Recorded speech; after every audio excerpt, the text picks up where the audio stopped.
Reise beginnt. Ich bin jetzt hier in Düsseldorf am Flughafen und gerade durch die Security gegangen und warte gerade, dass mein Boarding startet. Ich bin gut drauf, ich freue mich, dass es endlich losgeht. Habe gerade meiner Familie Tschüss gesagt und steige jetzt ein. Da ging die Reise also los. Ich sitze jetzt hier schon in meiner Wohnung, in der ich seit einer Woche bin.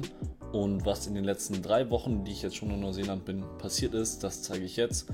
Das fängt an mit den Flügen nach Neuseeland, dann 2 Wochen im Backpacker-Hostel und jetzt seit einer Woche eben hier in der Wohnung. Und ich war heute den ganzen Tag surfen, deswegen habe ich vielleicht ein bisschen Farbe im Gesicht. Ich bin ein bisschen verbrannt hier, vor allem auf der Nase. Und was in den letzten 3 Wochen jetzt hier schon passiert ist, das zeige ich euch jetzt.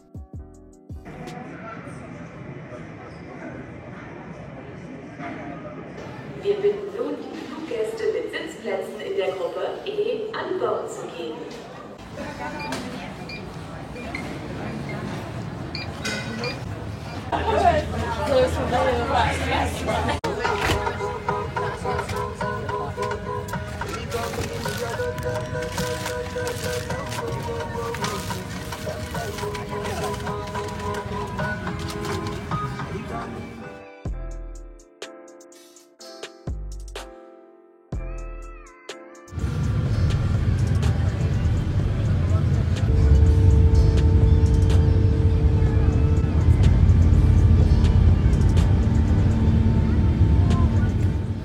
Als erstes bin ich von Düsseldorf nach Dubai geflogen und Dubai sah super cool aus, weil ich da ungefähr um 7 Uhr morgens angekommen bin und da hat man so richtig die Stadt gesehen, wie die aus der Wüste hochschießt und auf dem Foto kann man auch den Burj Khalifa erkennen.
Dann ging es weiter von Dubai nach Auckland im A380 mit Zwischenstopp in Malaysia in Kuala Lumpur. Und da hat man so richtig die Inseln gesehen im Meer und die Fischerboote. Das sind die grünen Punkte auf dem Foto.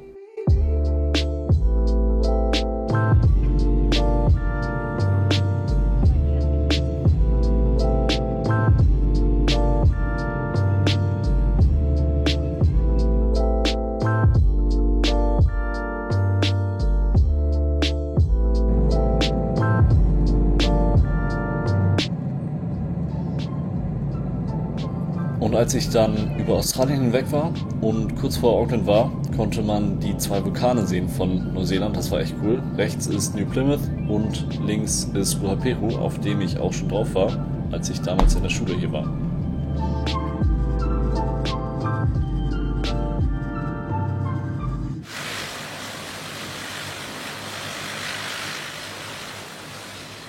Ich bin jetzt in Auckland am Flughafen angekommen. Und ich bin so fertig. Ich bin jetzt seit 39 Stunden unterwegs und habe jetzt den 4. Flug vor mir. Und wenn ich in Tauranga angekommen bin, bin ich 4-mal gestartet, 4-mal gelandet. Einmal abends, dann morgens, dann nachts und dann jetzt gerade noch mittags.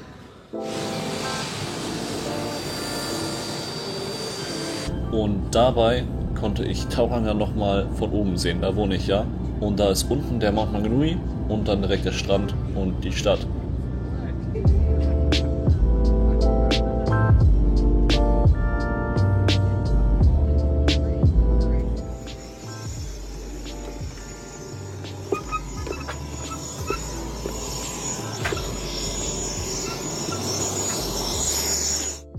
Und dann bin ich endlich angekommen. Ich war fix und fertig und bin direkt erstmal an den Strand und ins Meer.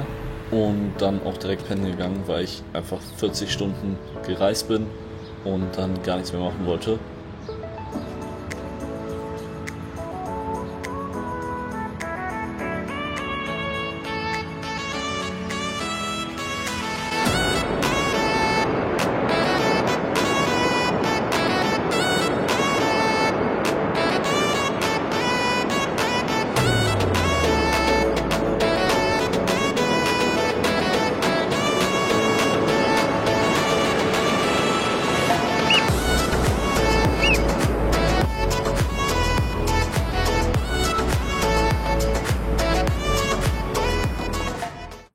Das Backpacker-Hostel war nur eine Übergangslösung für die ersten 10 Tage und es war aber echt witzig und lustig, weil man hat halt eine große Küche und verschiedene große Schlafzimmer, 4, 6 oder 8 Betten.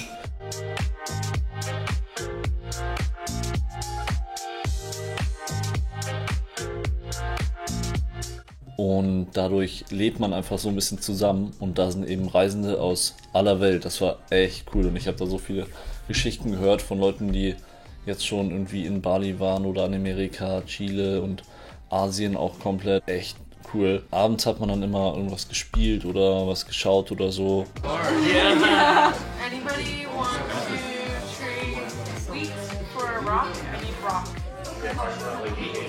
I need rock. Das war super, aber man hat natürlich nicht so viel Platz für sich selber. Also wir hatten, glaube ich, 8 Kühlschränke, wo jeder so sein Essen drin lagert und ich hatte auch keinen Schrank oder so, wo ich meine Sachen rein tun konnte. Ich hatte eine Schublade unter meinem Bett und das war's. Deswegen war das schwer, sich da so richtig zu organisieren, aber es war einfach super nett und es war echt witzig.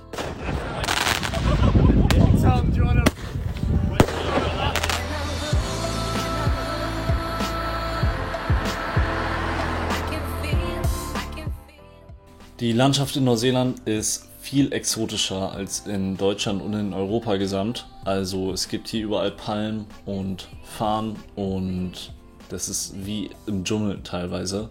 Und das ist die eine Sache, die echt schön ist, vor allem auch am Strand und mit dem Sommer, der jetzt kommt und so. Und was auch ganz anders ist hier, sind die Sonnenuntergänge, also die Farben. Das sieht hier ganz anders aus als in Deutschland oder in Europa. Vielleicht wegen der Luftverschmutzung, vielleicht wegen der Lage, ich weiß es nicht. Aber hier sind die Sonnenuntergänge viel farbiger, ein bisschen grüner. Ganz anders auf jeden Fall. Und das Meer ist auch irgendwie viel blauer. Also das ist auf jeden Fall auch ein Unterschied in der Natur und in der Atmosphäre.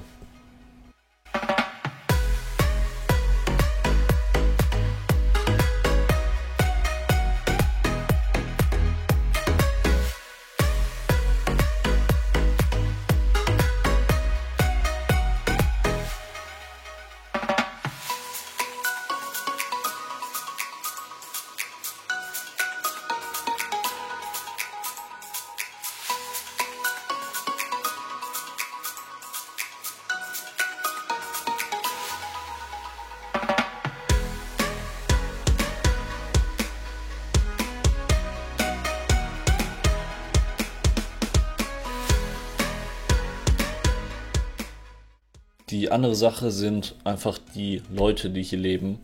Die Neuseeländer sind super offen und freundlich und hilfsbereit und das ist super angenehm. Das merke ich zum Beispiel gerade auch in meinem Praktikum, wo ich arbeite.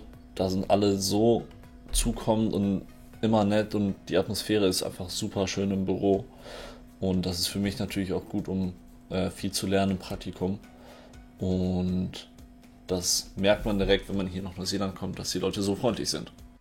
Dieses Wochenende ziehe ich ja in meine Wohnung ein, die ich gefunden habe. Und mein Mitbewohner, mit dem ich am Sonntag einziehe, der kommt aus Auckland. Und der hat mich auch jetzt fürs Wochenende hier eingeladen. Und da bin ich gestern angekommen. Ich stehe hier gerade auf der Terrasse und habe sogar Meerblick. Und wir sind jetzt heute in Auckland, Downtown, und schauen uns so ein bisschen die Stadt an. Und am Sonntag geht es wieder zurück nach Tauranga. Und das zeigt einfach nochmal hier diese neuseeländische Freundlichkeit und Offenheit. Und dann war ich eben nach den 10 Tagen Backpacker-Hostel ein Wochenende in Auckland. Und da hatten wir so ein bisschen Stadtrundtour gemacht und waren dann noch auf dem Geburtstag.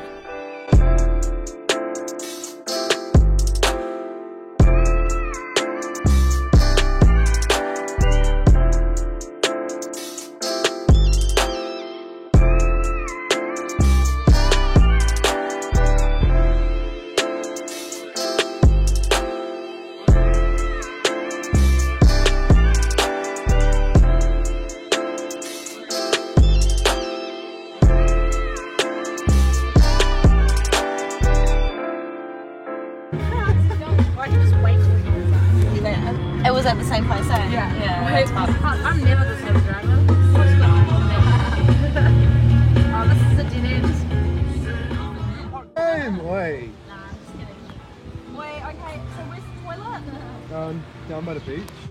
Was ganz witzig war, Public Drinking ist ja hier verboten und deswegen konnten wir eben nicht in der Öffentlichkeit vortrinken für den Geburtstag und haben uns dann einfach in den Kofferraum von Sophies Car gesetzt und ja, das war witzig, das war halt für die normal und so Kleinigkeiten sind einfach voll oft, so Sachen erlebe ich einfach voll oft, dass dann so, ach ja, hier ist es ja anders und das ist bei euch anders und so und für die ist das halt dann normal. Und so Kleinigkeiten, so Details hier im Leben sind echt oft und das ist echt witzig, wenn man die da mitbekommt, wenn man da nicht direkt dran denkt oder das einem auf den ersten Blick nicht auffällt. Und seine Mutter ist Chinesin und die hat so gut gekocht. Das war richtig geil. Also wir hatten so gute Dumplings und noch dies und das. Und an dem Sonntag hatte sie nochmal richtig groß gekocht, weil ihr Sohn dann ja auszieht. Und das war cool. Dann sind wir runtergefahren nach Tauranga am Sonntagmorgen und hier eingezogen.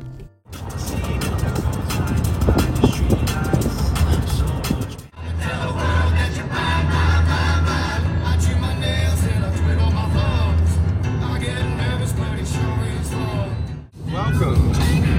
Dave Plenty.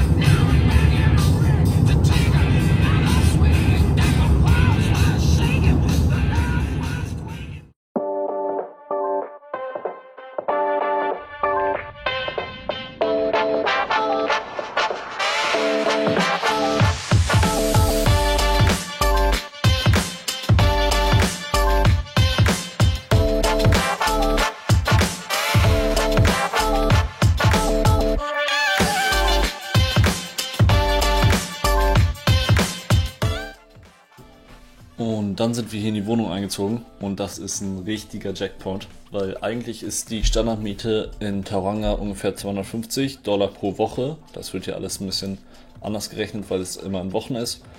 Und wir haben hier 2 Zimmer für $100, weil das so ein bisschen über Freunde ist und die Wohnung eigentlich nicht so vermietet wird. Und das ist super gut. Und wir haben jetzt hier noch die Debbie drin, das ist die Frau, der das Haus gehört und uns die 2 Zimmer vermietet. Und die ist aber selten hier. Die geht oft essen zum Beispiel. Und wenn die hier ist, dann ist sie eher hinten bei sich. Die hat ein eigenes Bad und Schlafzimmer. Und deswegen kriegen wir von der gar nicht viel mit. Und haben hier das Wohnzimmer und die Küche für uns alleine eigentlich. Und wir haben noch eine super schöne Terrasse mit einem Ausblick auf so ein kleines Tal. Und das ist echt ein schönes Haus hier. Und was jetzt natürlich auch neu ist, ist für mich, alleine zu leben sozusagen. Ich bin jetzt ja ausgezogen und Mike und ich gehen zum Beispiel jeden Montag immer einkaufen und müssen hier einfach immer schauen, dass wir unsere Wohnung sauber halten und sowas. Da kommt so viel mit dazu und dann auch Wäsche machen und so. Es ist echt witzig und wir entdecken immer neue Sachen, die uns auffallen, die wir überhaupt machen müssen. Und ja, das ist also hier das Haus und ich komme in 20 Minuten mit dem Bus in die Stadt. Das ist ganz okay, aber ich schaue gerade trotzdem noch, dass ich mir ein Auto besorge, weil das einfach viel praktischer ist. Hier in Neuseeland ist die Infrastruktur sehr schlecht ausgebaut, einfach weil es so wenig Menschen hier gibt, die hier leben und deswegen fahren viele mit dem Auto. Arbeiten tue ich gerade bei LawView. Das ist eine Firma, die entwickelt eine Software, eine Web-App für Juristen, das heißt für Inhouse Legal Teams. Und ich mache da ein Praktikum in der Softwareentwicklung und auch in Vollzeit. Das ist der einzige Punkt, der jetzt gerade nicht so toll ist, wo ich hier bin, weil ich einfach so wenig Zeit habe.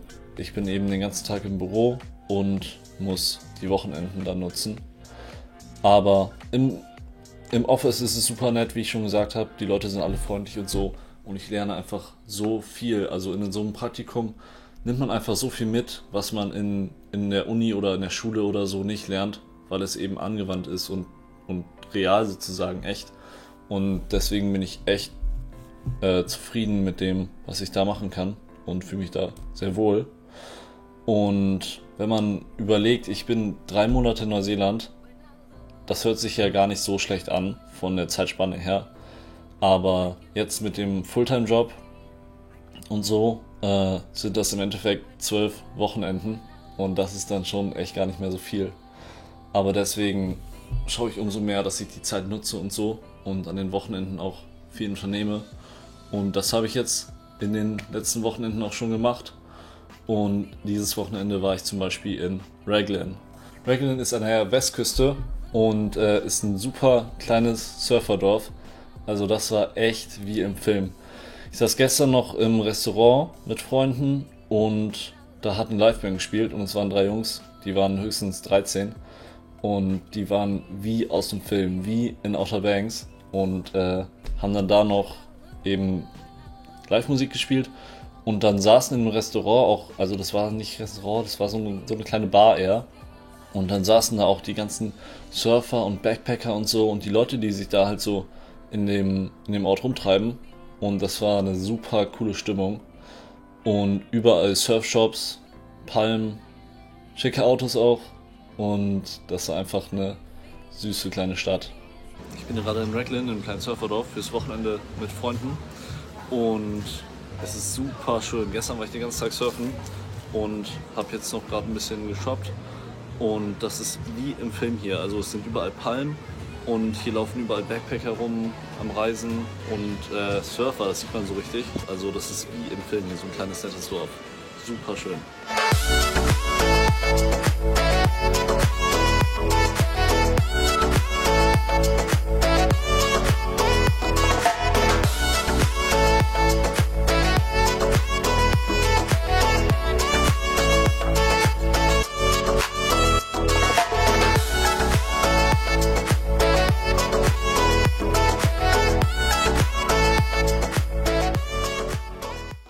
Eine Sache noch, ich habe mich jetzt in dem TGA Boxstudio angemeldet und ich habe richtig Bock wieder Sport durchzuziehen und auch Boxen wieder aufzunehmen und ich schaue, dass ich jetzt ein paar Mal die Woche dahin gehe, wenn ich die Zeit habe. Ich war jetzt schon 2-mal da und es ist echt ein geiler Vibe, es ist so eine alte Garage und richtig cool. Vielleicht nehme ich auch mal die Kamera mit und filme ein bisschen, mal schauen, aber das wäre es auf jeden Fall dazu. Das war es auf jeden Fall von dem Video jetzt und ich könnte noch so viel mehr erzählen, das ist so krass, aber ich habe jetzt gerade auch gar nicht mehr den Überblick und muss das jetzt erstmal alles zusammenschneiden und ich hoffe, dass ich dann in ein paar Wochen wieder ein Video machen kann, wo ich dann so viel wie möglich zeigen kann und ja, es ist auf jeden Fall so zeitfressend und für mich auch schwer, weil wenn ich immer Kamera, Drohne oder auch Handy mitnehme und dann immer im Hinterkopf habe, Film und was kann ich jetzt gerade aufnehmen und so, dann ist es auch schwer manchmal den Moment zu genießen. Es hört sich ein bisschen blöd an, aber das ist natürlich auch wichtig, dass ich nicht immer nur daran denke, was ich aufnehmen kann und so. Und ja, das war es jetzt auf jeden Fall und ich freue mich auf die Rückmeldungen und auf die nächste Zeit, die jetzt ansteht hier in Neuseeland.